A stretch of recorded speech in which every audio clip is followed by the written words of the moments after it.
All right, how's it going? Welcome back to another video for numbers and sets. So far we have been talking about the area of number theory called modular arithmetic. And there are a bunch of interesting theorems that show up in modular arithmetic, but we said that before we can really dive into those theorems, there are some prerequisite tools that we want to cover before we can really talk about them, right? And then that's what we've been spending the last couple of videos trying to develop. So that's what I have right here, sort of for the recap. I think 2 videos ago we covered the notion of a unit, at least in modular arithmetic. Again, units are a thing that shows up more generally in abstract algebra, especially when talking about rings. But in modular arithmetic, we have some quantity u, and u would be a unit if there is another variable v, such that when we take their product, uv, it's going to be equivalent to 1 modulo m.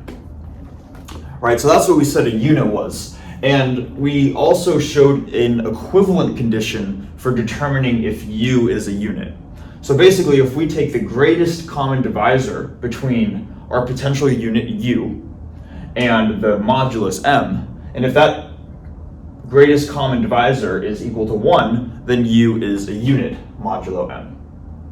Right, so that was the first tool that we talked about. And then the second one that we talked about in the most recent video was this function called Euler's totient function, which is denoted as phi. And it has an input, which we can call m. And phi of m essentially counts the number of integers a, where a ranges in between 0 and m, such that the greatest common divisor between a and m is equal to 1. Right, and what we were talking about was that this function right here, we can conceptually think of as a unit counter. Right, it allows us to count the number of units for a given modulus m. And that's why we denoted the input to be m out of all of the possible variables, just so we can remind ourselves of that. Okay, so that's what we've been doing up until this point, developing these prerequisite tools. But now we are at a really fun point in the video series where we can say, all right, we have these tools, we have developed them, and now we're ready to use both units and Euler's totient function to start to talk about some really interesting theorems. And that's what this video is going to be all about, is just talking about various theorems that show up in modular arithmetic. And these theorems are going to be really, really useful when solving some of the problems on the third problem set. Okay, but that's enough background stuff. Let's get into the first one, which is called Wilson's theorem.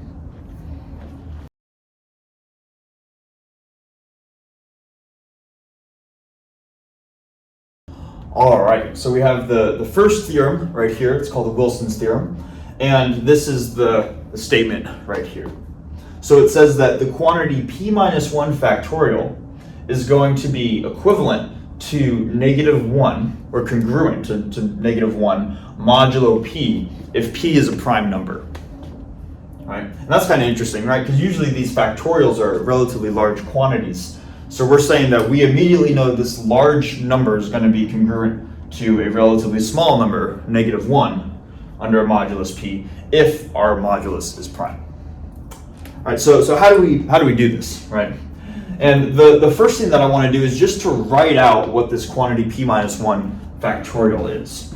And I'm sure that this might look familiar, but still, there's a reason for why I'm going to do this. So p minus 1 factorial, of course, is just p minus 1 times p minus 2 times p minus 3 times, and it's going to keep on going all the way till we get to 2 times 1, right? So it's a product of p minus 1 different numbers. And what's interesting about each of these different numbers is that when we're working with a modulus of p, we know that all of these different numbers have a interesting shared property with the number p. And that interesting property is that if I were to look at any of these p minus 1 different numbers, so let's say I have a variable a, and a is going to just represent one of these any of the different terms that are in this product. So that means that a can go from 1 up to p minus 1. And what we know is that if we were to take the greatest common divisor with any of the numbers in here, and the modulus p, we know that the output has to be 1, right? Because if we're working with a prime number, the only positive factors of a prime number are the number 1 in itself. But here, we know that all of these numbers have to be less than p. You notice they don't go up to p, they're all strictly less than p. So there's no way that any of these numbers have p as a factor. Therefore, they all have to have 1 as their greatest common factor. Okay, so that's going to be the first step. And recognizing that all of these numbers have a greatest common factor with p to equal 1 is important, because we said that that was the condition for a number to be a unit under the modulus of p. So what that tells us is that each of these p minus 1 different numbers are all units modulo p. Okay, so starting to see how these tools are getting used, right? And we say, okay, so all these numbers are units. What does that imply? Well, if all of these numbers are units, that means they all have an inverse element. So that u is a unit if there's an inverse element v, such that the product is congruent to 1.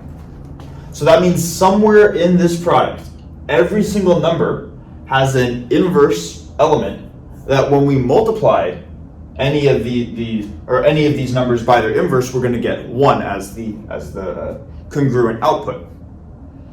Okay? So basically what we're saying is that every number in here is going to get matched up to a corresponding inverse number. And the only case where that's not going to happen is if a number is its own inverse. Right? Because either a number could have itself as an inverse, or it could have any other number as an inverse. But it has to fall into one of those two categories. So what our strategy is at this point is we're going to try to find all of the values in this product that are their own inverse, and then we'll just say that every other number in here is going to have some other inverse that multiplies out to 1. All right, so maybe this will make sense too as we go through it. But let's first try to find the elements in here that are their own inverse. And here's how we do that. Maybe I'll do it down here. So if there's an element that is its own inverse, then maybe we'll call that element x. If we take x, multiply it by itself, which is its inverse, so maybe I'll say x squared, then that should be congruent to just the number 1. Rather than having uv equals 1, we have uu, or u squared, equals 1. So we have this congruence modulo p. And what we want to do is we want to say, okay, with this congruence, let's find what value of x satisfies this equation. And we say, okay, well, we can rewrite this congruence by saying that p, our modulus, needs to divide the difference between the two sides, so that it needs to divide the quantity x squared minus 1. And this can factor out, maybe I'll come over here, we can write this as p divides x plus 1, x minus 1, like this.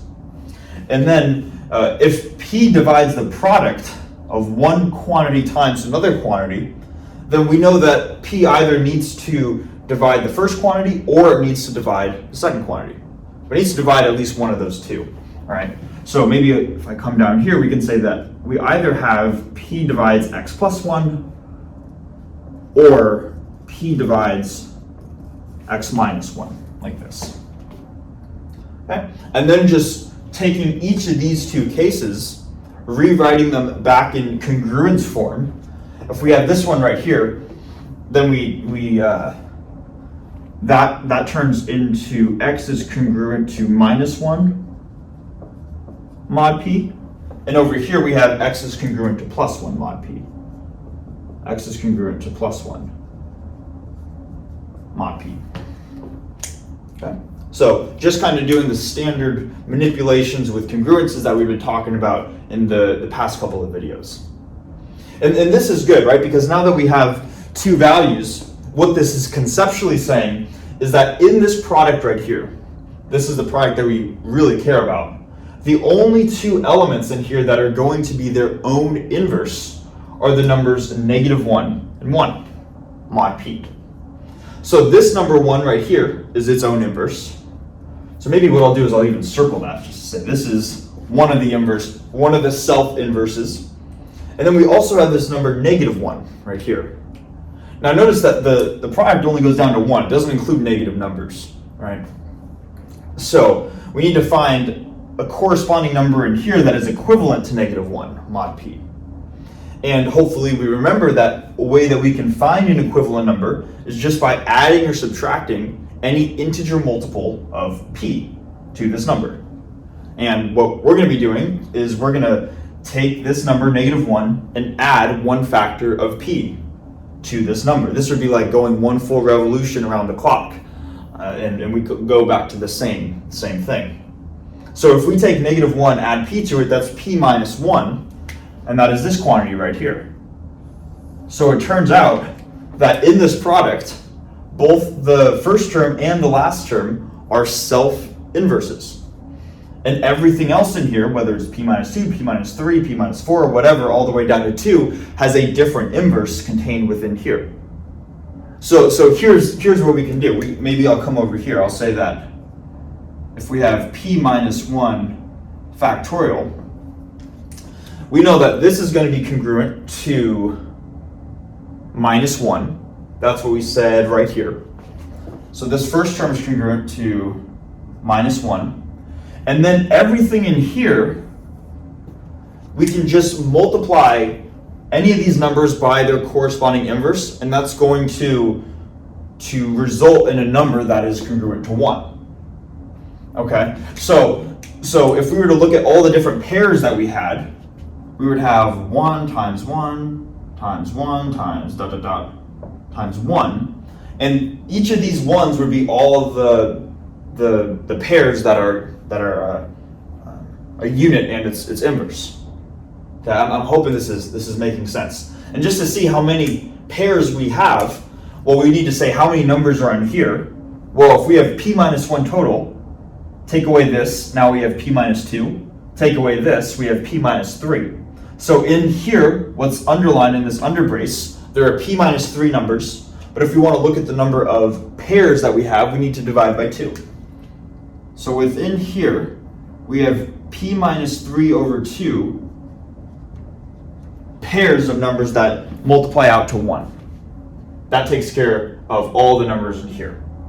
Then we finally have this last circled 1, and 1 is obviously just going to be equivalent to itself, 1 mod p. So we get a multiplied 1 over here. And that takes care of all the factors in p minus 1 factorial. And then it's just a matter of multiplying them together.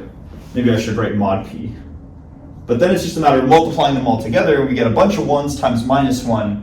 So we can finally say that p minus 1 factorial is congruent to -1 mod p. Put a box on it. Okay. So kind of a fun little proof making use of a lot of the stuff that we've been talking about previously. All right. Okay, so what I'm going to do now is I think I'm going to erase the board. Looks like we are out of room. And then we're going to go on to the next theorem, which is called Fermat-Euler theorem. Got a cute little name. It's kind of like the younger brother of the final theorem that we're going to talk about.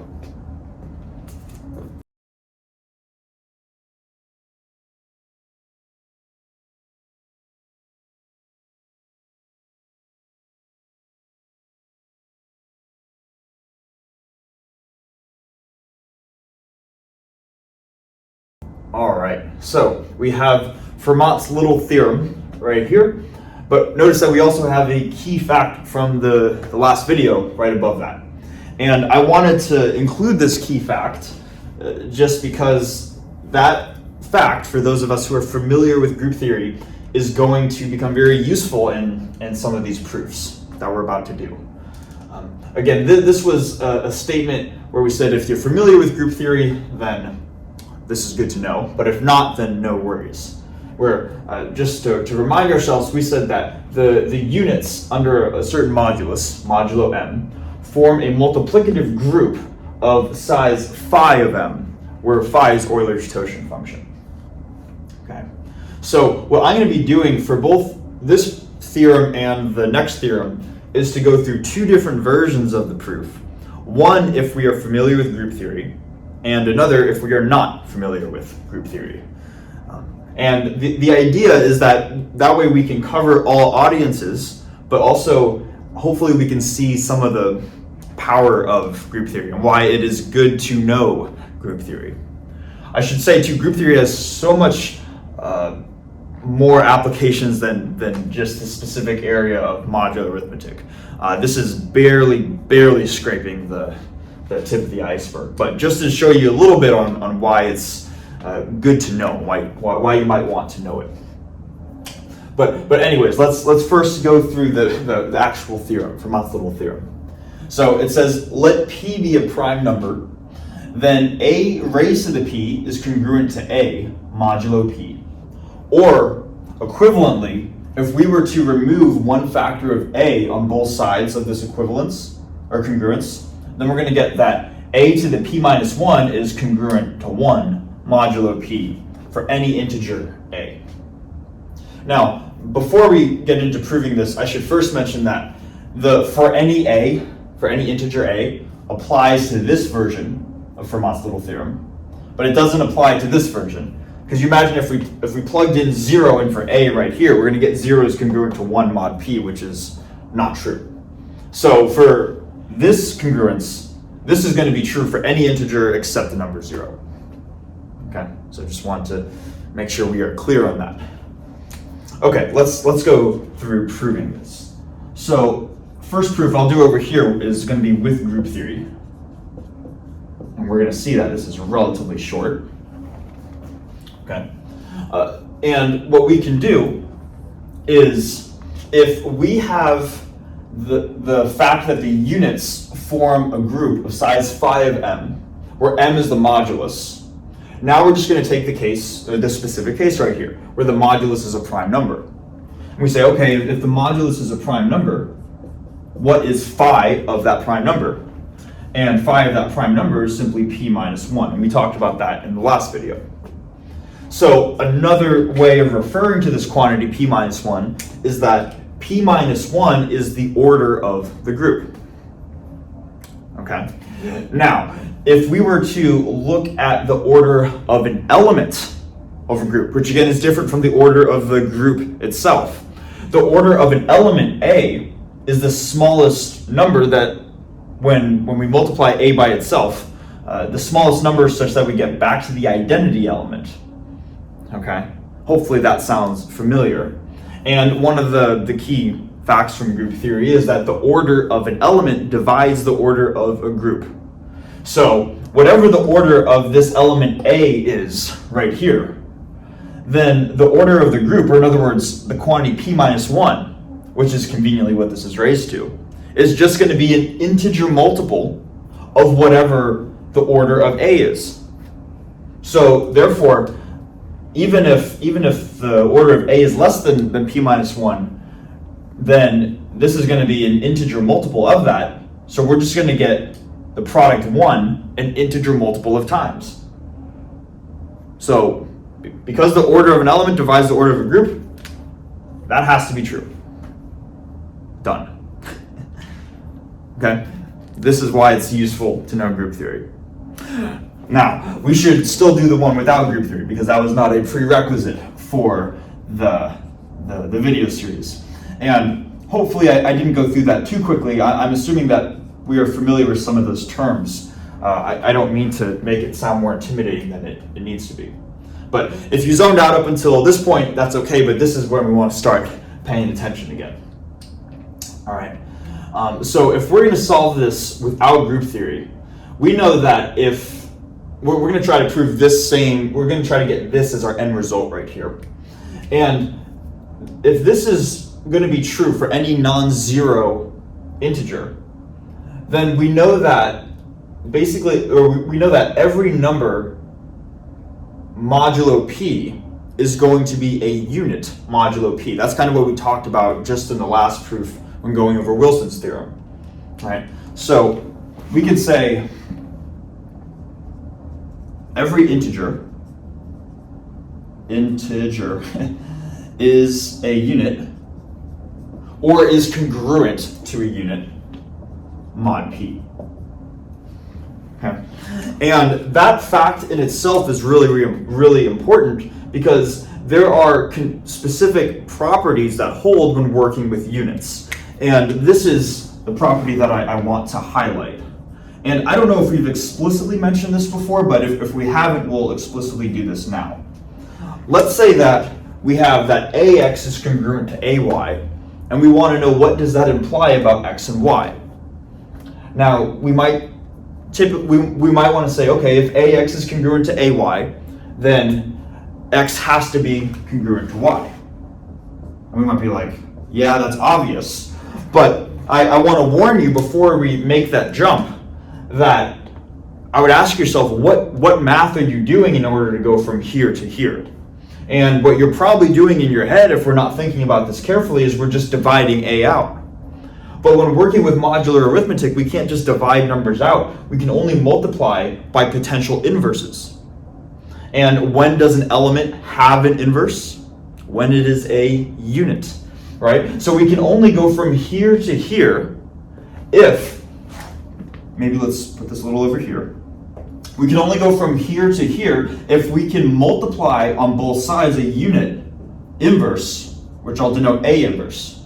Then A inverse A equals 1, and A inverse A here equals 1. And that's how we can get that X is congruent to Y.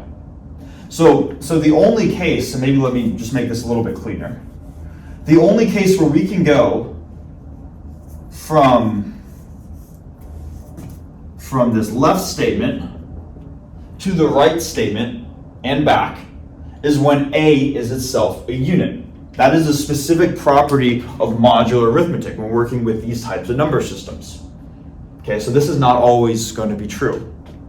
But because we already established that every integer is going to be congruent to a unit modulo p, then this fact is going to be true. And we are going to make very heavy use of this fact. Okay? So hopefully this makes sense so far. Now what we can do is we can look at various powers of a unit, or various powers of some integer a, and let me write those out right here. Maybe you have a, 2a, 3a, dot, dot, dot, all the way up through, conveniently, p minus 1 times a. All right. So we have p minus 1 different multiples of a, and we're going to use this fact that each of these p minus 1 quantities need to equal a different number modulo p.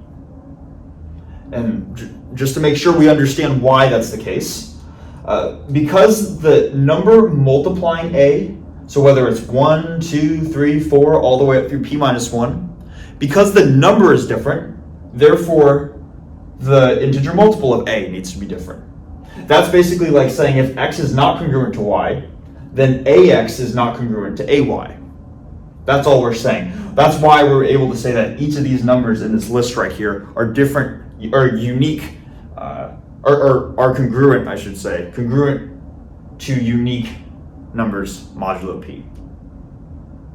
Hopefully I didn't overcomplicate that.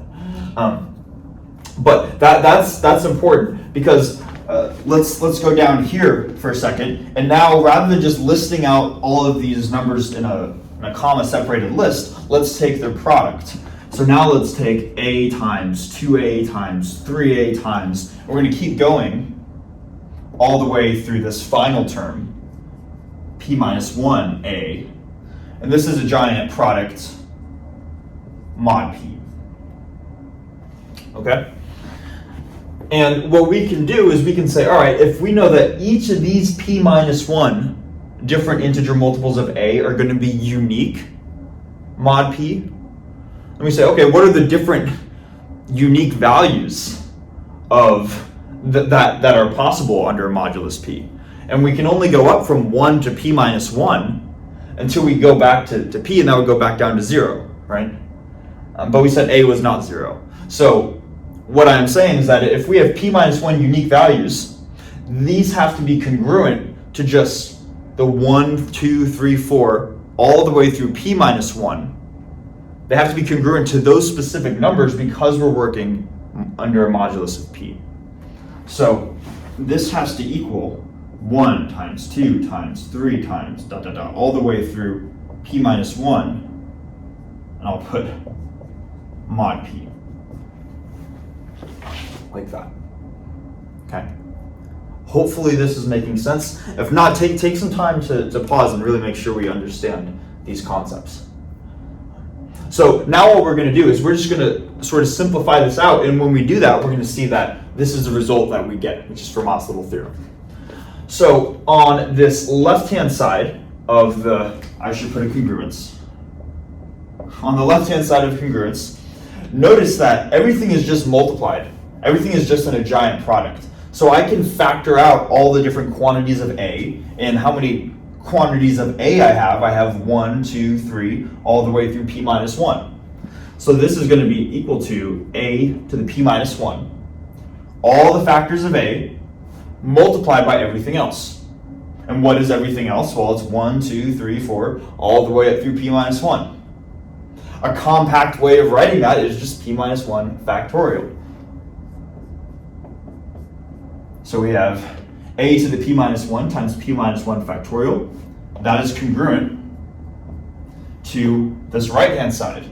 And how can we compactly, I'll come over here, how can we compactly write this right-hand side? 1, 2, 3, all the way up through p minus 1. And that is just p minus 1 factorial. That is the same thing. So we have p minus 1 factorial on the right-hand side, and this is all, again, under mod p. Okay? Let's keep going. What did we just establish with Wilson's theorem? This is why we did Wilson's theorem first. We said that under a modulus p, where p is a prime number, that the quantity p minus 1 factorial is congruent to -1 mod p. So by rewriting both sides of this, I'm going to get that a to the p minus 1. And now rather than p minus 1 factorial, I'm just going to rewrite minus 1 in here. And same thing on the right-hand side. I'm going to write minus 1 right here, still working mod p. Right? So almost done. Almost done. And we might already see how to complete it from here. But I really just want to go step by step to make sure that we understand what's going on. -1 mod p is congruent to -1 plus p, or p minus 1. So I can rewrite these -1 as p minus 1, and I'm going to get the same congruence. So coming down here, we have a to the p minus 1 times p minus 1 is congruent to p minus 1 mod p. Right? And then final fact. Ideally, we want to divide out these quantities. But again, when can we divide out these factors of p minus 1? And we can only do that when this factor, p minus 1, is in fact a unit.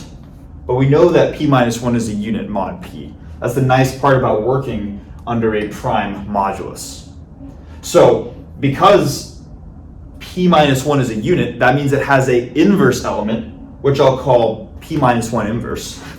So maybe coming down here. Actually, hopefully we can still see, but actually let me maybe move this over here, because we're basically done at this point. I'm going to take the left-hand side, which is all my factors of a to the p minus 1, times p minus 1,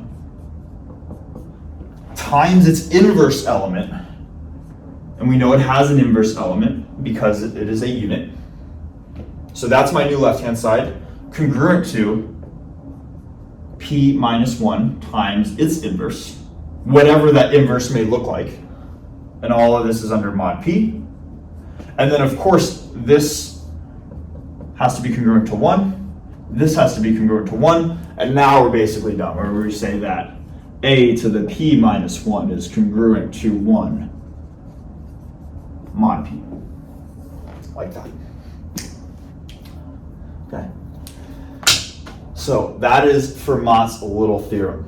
And this is really, really interesting, and it has a lot of powerful implications, because we're saying whenever we're working in a prime modulus, take any number that you want.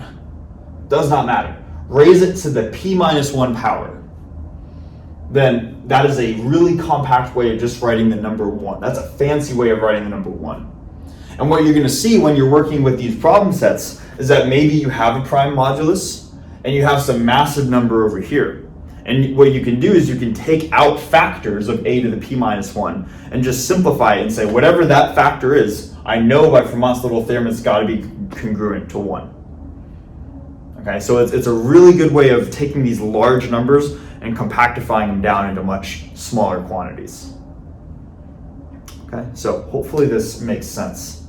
Also, this was the work I think that I wrote for group theory proof. All of this was without group theory proof. So, might be useful to learn, just heads up. Okay, before I erase the board, everything that we've been doing so far has been working with a prime modulus, where this mod p, where p had to be a prime number. But of course, when working with congruences and just problems in number theory in general, we're not always going to be working with a prime modulus. So it would be nice, it would be very nice, if there was an analog of this expression right here, a way of taking a large quantity and just saying it is equal to the number 1 under any modulus. And fortunately, some smart people came up with that, and that is the generalization, kind of the big brother of Fermat's little theorem, and that is called the Fermat-Euler theorem. So we're going to go through that, and or I'm going to erase the board and then we'll go through that.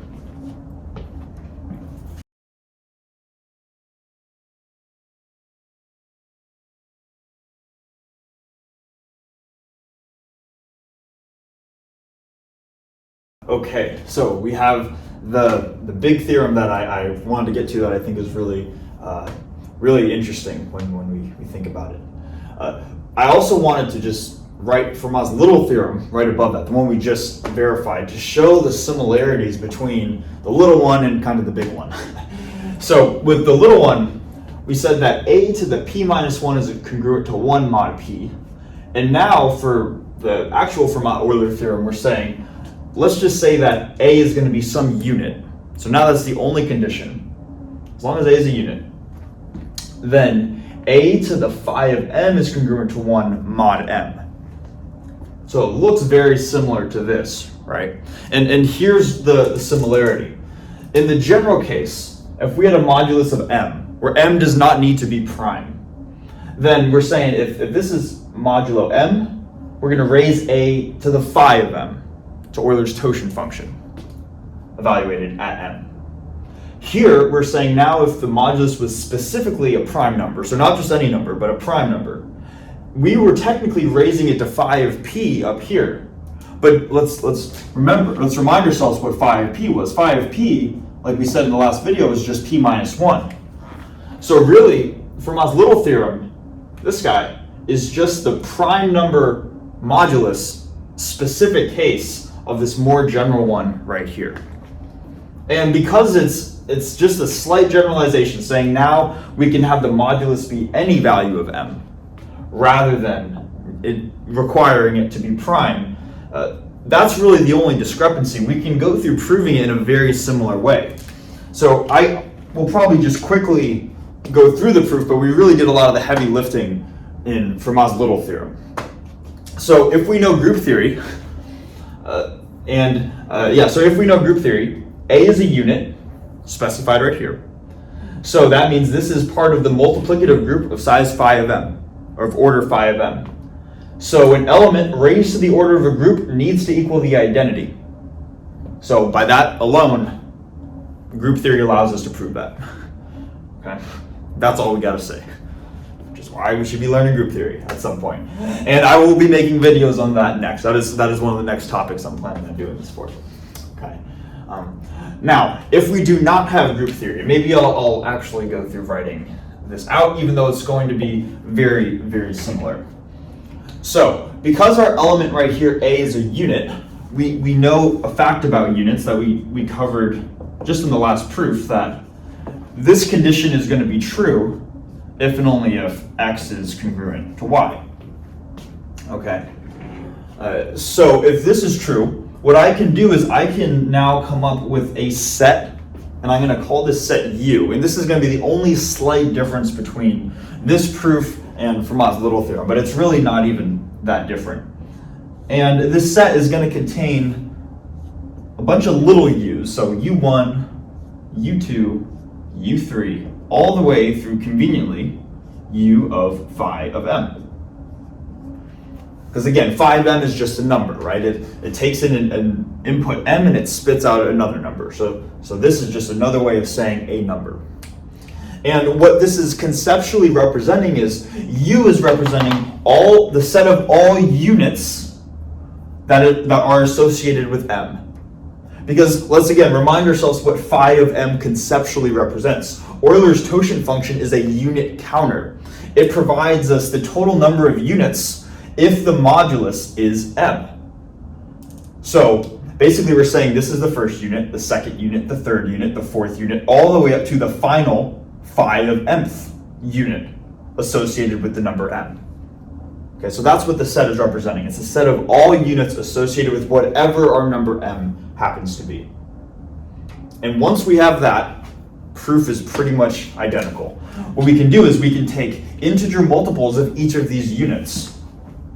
So we can take AU1 times, and take their product, AU2 times AU3, dot, dot, dot, all the way through A of U phi of m, like that. And we know that because we have different integer multiples, or no, I should say different integer, because we have different multiples of A, then that means that these different units themselves must be unique. So this is going to be equal to u1 times u2 times u3 times all the way through u of phi of m, modulo m, of course, right? Then same idea as last time, we just factor out the different a values. So there are how many a values? We have 1a, 2a, 3a, 4a, 5a, all the way through the phi of mth a. So we have phi of m, different factors of a, times u1, u2 times u3 times all the way through u of phi of m. And hopefully we're seeing the similarities between this proof and Fermat-Euler theorem. This times this needs to be congruent to just this product right here. So it needs to be congruent to, the same right-hand side. I don't even need to. U of 1 times U of 2 times U of 3 times all the way through U of phi of m, mod m. Like that. And then what we showed last time, we were able to think of dividing out these quantities only under the condition where each of these were units. But that's how we define the set uppercase U right here. This was all the units associated with the modulus m. So we could then take this long left-hand side and this long right-hand side and multiply it by u1 inverse, u2 inverse, u3 inverse, whatever those inverses have to be, and systematically we can divide out each of these quantities. I should say divide, but cancel each of the quantities, so that what we are left with is a to the phi of m is congruent to 1 mod m. And that is Fermat-Euler theorem. Right. So the proof, I think, is really, really neat, and also just to make sure that we understand why this is such a cool idea. If we have a large number, some unit raised to some power, what we can do, and the power, I should say, doesn't need to be phi of m. It could be larger than phi of m. Let's say, for example, this is a to the 10th power, for example. And maybe we found a value of, we're working in a modulus where phi of m is 9. And maybe let me actually just do this real quick, just to, and I probably should have thought about this before, but this is okay. Let's say that we're trying to calculate a to the 10th. What is this number congruent to? And we conveniently know that we are working in mod m, where we know that phi of m is equal to 9. What we can then do is we can break up this a to the 10th as a times a to the 9th. Right, let's make those a little better. a times a to the 9th, like that. And we know that a raised to the phi of m, which is 9, by Fermat-Euler's theorem is going to be 1. So this is going to be congruent to just a times 1, which is just congruent to a mod m. So a to the 10th could be a massive number, but we just condensed that incredibly quickly by using this theorem. And the power of it too is that this applies to any modulus, not just a prime modulus. Okay. Hopefully this makes sense. And I think really, in addition to just going through these proofs, we're really going to see the power of them and the usefulness of them when we go through the problems in the third problem set. Okay. But that's all I'm going to go through for now. Thanks so much for watching this first video of 2023. Very happy to be making these back again. And I'm planning on just keep on going through until we get through numbers and sets. So yeah, thanks for watching, and I'll see you in the next one.